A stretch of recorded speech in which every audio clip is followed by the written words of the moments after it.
Hi everyone. So today we'll learn how to send a collaboration request on github.com. As you can see, I got a GitHub repo here. And if I want to invite somebody to work on this project with me, I need to send a collaboration request.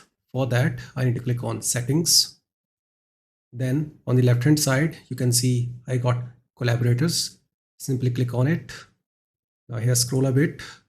You need to click on add people.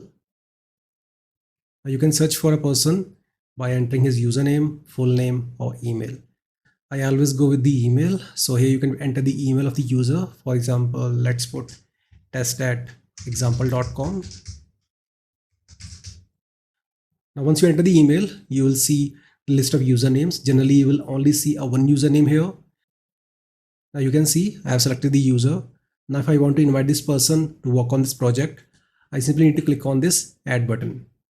Once I click on the add button, an email will go to this person to work on this project. If he accepts the invite, that GitHub repo will show up on his site. So that's all what you have to do to send a collaboration request on github.com. So I hope you understood how to do so. See you in the next video. Have a nice day.